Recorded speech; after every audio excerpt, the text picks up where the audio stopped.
ګرانو کتونکو السلام علیکم. زه محمد سلمان همدرد د حق غږ پښتو چینل خبري لنډیز کې ستاسو قربا اوس تاسو پام را اړوم د مهمو خبرونو لنډیز ته.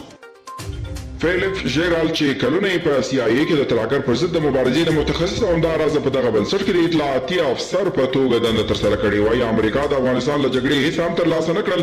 هغه وایي د امریکا جګړې له لګښتونو او قتلونو پرته بله هیڅ پایله نه لري. اروپایي ټولنه طالبانو له لوري د بشري حقوقو د نقض په اړه خپل دریځ له دغې ډلې سره شریک کړی دی. د راپورونو له مخې د افغانستان لپاره د اروپایي ټولنې ځانګړي استازي توماس نیکولسن او مل پلاوي د دوحه کې د قطر دفتر له غړو سره کتلي دي. یوناما په تازه خپاره کړي راپور کې د روان میلادي کال د لومړیو شپږو میاشتو د ملکي تلفاتو په اړه معلومات خپاره کړي دي.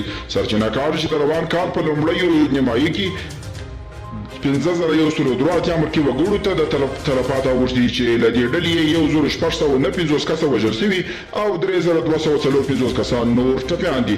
د ننګرهار ځایي چارواکي په جلال آباد ښار کې د کتغ مسالو جوړولو د هغې فابریکې تړل کېدو خبر ورکوي چې په مسالو کې به یې بوس د ټانټو میدګي د ارې براده او نور کیمیاوي مواد ګډول. او طالبان وایي نړیوال بشري سازمانونو باید له بشپړ تحقیق وروسته د پیښو په هکله راپورونه خپاره کړي.